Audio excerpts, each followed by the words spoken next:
എല്ലാവർക്കും ലെറ്റ്സ് ക്രാക്കിലേക്ക് സ്വാഗതം. അപ്പോൾ നമ്മുടെ പരീക്ഷ എന്ന് നടന്നു സെപ്റ്റംബർ 28 നടന്ന LD ക്ലർക്ക്, അതായത് കോഴിക്കോട് കോട്ടയം ജില്ലയിൽ നടന്നിട്ടുള്ള LD ക്ലർക്ക് പരീക്ഷയുടെ ഉത്തരസൂചികയൊക്കെ എല്ലാവരും പരിശോധിച്ചിട്ടുണ്ടാവും, മാർക്കൊക്കെ കാൽക്കുലേറ്റ് ചെയ്തിട്ടുണ്ടാവും. അപ്പോൾ നമുക്ക് തൊഴിൽ വാർത്തയിൽ വന്നിട്ടുള്ള ഒരു അനാലിസിസ് എന്താണെന്ന് നോക്കാം. അവർ പറയുന്ന ആ ഒരു കട്ട് ഓഫ് മാർക്കൊക്കെ എത്രയാണ് എന്നുള്ളതൊക്കെ നമുക്കൊന്ന് നോക്കി നോക്കാം. ഓക്കെ, അപ്പോൾ നമുക്ക് വാർത്തയിലേക്ക് പോവാം. എന്താണ് കൊടുത്തിട്ടുള്ളത്?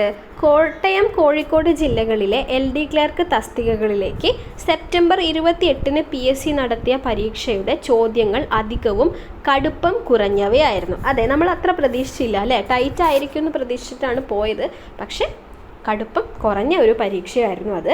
2024 ഇതുവരെ നടന്ന LDC പരീക്ഷകളിൽ ക്ലേശഘടകം ഏറ്റവും കുറഞ്ഞ പരീക്ഷയായി ഇതിനെ വിലയിരുത്താം. പൊതുവിജ്ഞാനം അല്ലെങ്കിൽ കറണ്ട് അഫയേഴ്സ് ഭാഗത്തെ പകുതിയോളം ചോദ്യങ്ങൾ വരെ പുതിയ ചോദ്യ രീതിയിലുള്ളവ ആയിരുന്നു.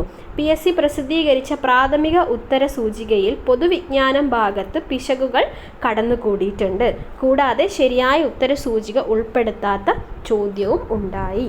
ഓക്കെ, പരീക്ഷയ്ക്ക് വന്ന ചോദ്യങ്ങളെ പൊതുവായി വിലയിരുത്തുമ്പോൾ ഈ പരീക്ഷയ്ക്ക് 60 മുതൽ 65 വരെ റേഞ്ചിലെ കട്ട് ഓഫ് മാർക്ക് പ്രതീക്ഷിക്കാം. വിവരണാത്മക ചോദ്യങ്ങൾ കൂടുതലായി വന്നതിനാൽ ഉദ്യോഗാർത്ഥികളുടെ ഭാഗത്തു നിന്നും പല ചോദ്യങ്ങളുടെയും ഉത്തരം എഴുതിയതിൽ പിശകു സംഭവിക്കാൻ ഇടയുണ്ട്.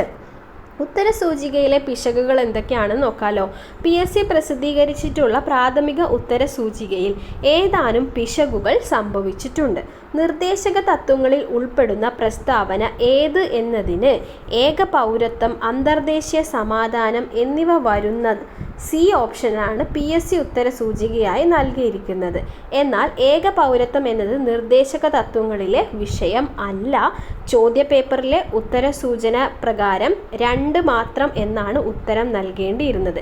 എന്നാൽ ഇത് നൽകിയിട്ടില്ല എന്നാണ് കൊടുത്തിരിക്കുന്നത്. അപ്പോൾ പരീക്ഷ എഴുതിയവർക്കും ക്വസ്റ്റ്യൻ പേപ്പർ നോക്കിയവർക്കും ഇതെന്താണെന്നുള്ളത് മനസ്സിലാവുന്നുണ്ടാവും. ഉപഭോക്തൃ സംരക്ഷണ നിയമപ്രകാരം ജില്ലാ കമ്മീഷന്റെ അധികാര പരിധി എത്ര എന്ന ചോദ്യത്തിന് 1 കോടി രൂപ വരെ എന്ന ഉത്തരമാണ് പ്രാഥമിക ഉത്തര സൂചികയിൽ ഉള്ളത്. ഓപ്ഷൻ C ആണ് ഉള്ളത്. എന്നാൽ ഉപഭോക്തൃ സംരക്ഷണ നിയമത്തിലെ ഈ വ്യവസ്ഥയിൽ മാറ്റം വരുത്തി 50 ലക്ഷം രൂപ വരെ എന്ന് 2021 വിജ്ഞാപനം വന്നിട്ടുള്ളതാണ്. അതിനാൽ ശരി ഉത്തരം ഓപ്ഷൻ B ആണ് എന്നാണ് ഇതിൽ പറയുന്നത്. അടുത്തത്, ദേശീയ മനുഷ്യാവകാശ കമ്മീഷന്റെ ഇപ്പോഴത്തെ അധ്യക്ഷൻ ആര് എന്ന ചോദ്യത്തിന് ഉത്തരസൂചികയിൽ ശരി ഉത്തരം നൽകിയിട്ടില്ല എന്നുള്ളതാണ് കൊടുത്തിട്ടുള്ളത്. അടുത്തത്, ഉദ്യോഗാർത്ഥികളെ വലച്ച് പുതുകവികൾ കേട്ടോ.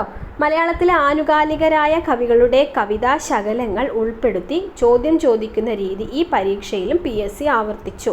എന്നാൽ പഠന സാമഗ്രികൾ ലഭ്യമല്ലാത്ത പുതുകവികളുടെ വരികൾ ചോദിക്കുന്നതിലൂടെ ഉദ്യോഗാർത്ഥികളുടെ എന്ത് കഴിവാണ് PSC പരീക്ഷിക്കുന്നതെന്ന് വ്യക്തമല്ല. സാമാന്യ യുക്തിക്ക് നിരക്കുന്ന ചോദ്യമല്ല ഇത് എന്ന് പറയുന്നു. ഇനി ഇവർ കൊടുത്തിരിക്കുന്ന ആ ഒരു കട്ട് ഓഫ് നോക്കിക്കേ, 60-65 റേഞ്ചിലാണ് പ്രതീക്ഷിക്കാവുന്ന കട്ട് ഓഫ് മാർക്ക് കൊടുത്തിരിക്കുന്നത്. അടുത്തത്, IT വീണ്ടും സിലബസ് തെറ്റിച്ചു, കറണ്ട് അഫയേഴ്സ് മുങ്ങി. LD ക്ലർക്ക് പരീക്ഷയുടെ സിലബസിൽ കമ്പ്യൂട്ടർ മേഖലയിൽ നിന്നും 3 മാർക്കിൻ്റെ മാത്രം ചോദ്യ സൂചനകളാണ് ഉൾപ്പെടുത്തിയിരിക്കുന്നത്. എന്നാൽ ഈ പരീക്ഷ ഉൾപ്പെടെ 2024 ഇതുവരെ നടന്ന എല്ലാ LDC പരീക്ഷകളിലും 5 മാർക്കിൻ്റെ ചോദ്യങ്ങൾ IT-യിൽ നിന്നും വരുന്നത് സിലബസിനെ അവഗണിക്കലാണ്. എന്നാൽ സിലബസ് പ്രകാരം 20 ചോദ്യങ്ങൾ വരേണ്ട കറണ്ട് അഫയേഴ്സിൽ നിന്നും 10 ചോദ്യങ്ങൾ മാത്രമാണ് വന്നത്. ഓക്കെ, ഇനി പരീക്ഷ എഴുതിയവരുടെ ഒരു കണക്കൊക്കെ കൊടുത്തിട്ടുണ്ട്. 69.57% പേർ പരീക്ഷ എഴുതി. LD ക്ലർക്ക് കോട്ടയം കോഴിക്കോട് ജില്ലകളിലേക്കുള്ള പരീക്ഷയിൽ 69.57% പേർ ഹാജരായി. 2 ജില്ലകളിലേക്കും അപേക്ഷിച്ചവരിൽ 1,69,694 പേർ പരീക്ഷ എഴുതുമെന്ന് ഉറപ്പ് നൽകിയിരുന്നു. അവരിൽ 97,197 പേർ പരീക്ഷ എഴുതി. കോട്ടയത്ത് ഉറപ്പ് നൽകിയ 43,691 പേരിൽ 30,284 പേർ പരീക്ഷയ്ക്ക് എത്തി.